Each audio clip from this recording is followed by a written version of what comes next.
Hey podcaster, I'm Tim Wahlberg, your podcast performance coach, with another actionable tip so you can grow your podcast authority, generate leads, and convert with ease. Today's tip is stop searching for the perfect podcast microphone.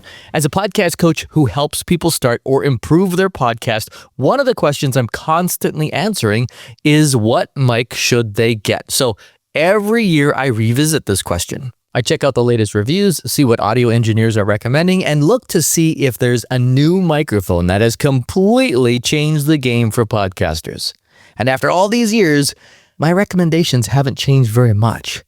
Because the reality is not much really changes, and more importantly, there isn't one perfect podcast microphone. There is, however, a microphone that's right for you. So if you've been down the rabbit hole trying to decide what microphone to buy, let me save you some time. First, for podcasting, I almost always recommend a dynamic microphone over a condenser microphone. Now, condenser microphones are fantastic. They're used in professional studios all the time. They're incredibly detailed, and that's part of the problem. They pick up everything: your furnace, someone loading the dishwasher upstairs, the dog panting on your lap or scratching at your door, your computer fan, or the neighbor's lawnmower. Everything. But most podcasters aren't recording in professionally treated studios. They're recording in offices, bedrooms, spare rooms, or sometimes even closets. Dynamic microphones are much more forgiving. They focus on isolating your voice and do a better job of canceling the sounds around you. Which brings me to the Blue Yeti, a condenser mic.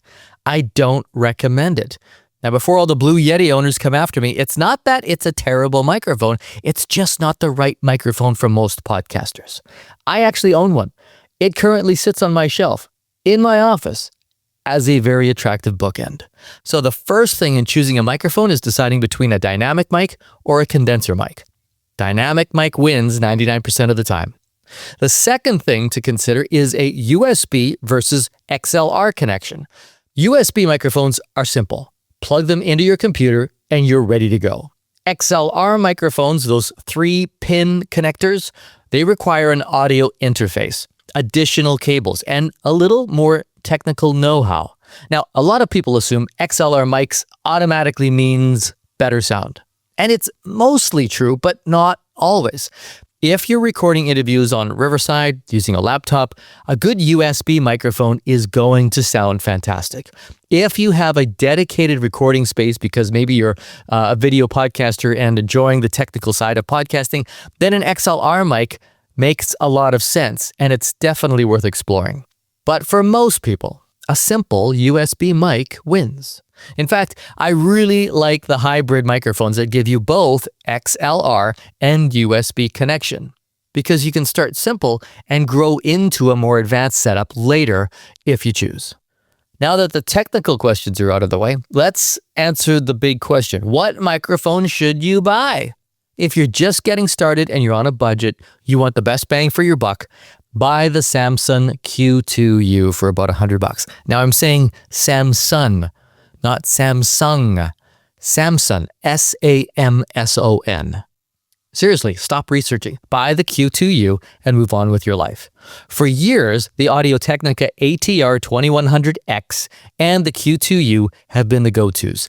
They have become my go-to recommended mics because they're affordable, durable, they sound great, and they give you both XLR and USB connections. If you've got a little more room in the budget, I recommend the Shure MV7 Plus. This is the microphone I suggest to most of my clients if they can afford it. It's about $300.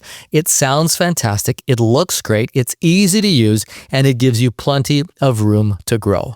Just make sure you buy the version with both USB and XLR connections. That's the MV7 Plus. If you're ready to fully step into the XLR world, my personal favorite is the Electro Voice RE320. It's the microphone I use all the time, including right now. It sounds rich and warm, does an excellent job rejecting background noise, and makes me sound like I know what I'm talking about. And yes, the Shure SM7B is also a fantastic microphone. We're talking about the big brother of the Shure MV7 Plus that I talked about earlier. It's the one made famous by Joe Rogan. Unfortunately, it doesn't come with 3 million listeners. You're going to have to earn those yourself. It's a little over $400. I prefer the RE320 because I feel it's a much brighter microphone, and it's about $270. But remember, this is an XLR only microphone, and you're going to have to need the audio interface and some cables. I have links to all of this equipment and more on my resources page at podcastperformancecoach.com. But before we wrap up this episode, I want to leave you with 5 words from a radio producer I worked with decades ago that have stuck with me throughout my entire career. Shit in is shit out.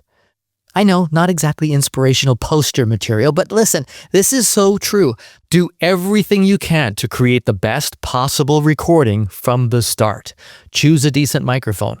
Record in a reasonably quiet space.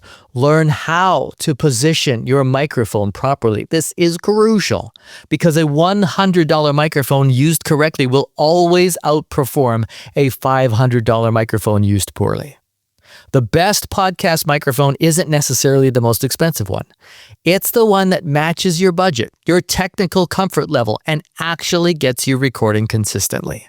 Because your listener doesn't care what microphone you use. They care whether you show up, whether you serve them, and whether what you have to say makes a difference in their lives. And I hope that's just the tip you need. This episode probably just saved you 3 months of researching microphones. Imagine what could happen if we helped you with the rest of your podcast strategy. Book a free coaching call and let's talk about how to build a podcast that's aligned with your business goals from the very beginning. Because your microphone shouldn't be the most strategic part of your podcast. Book your free, private podcast coaching call by using the link in the show notes or the big orange button on podcastperformancecoach.com. I'm Tim Wahlberg. See ya!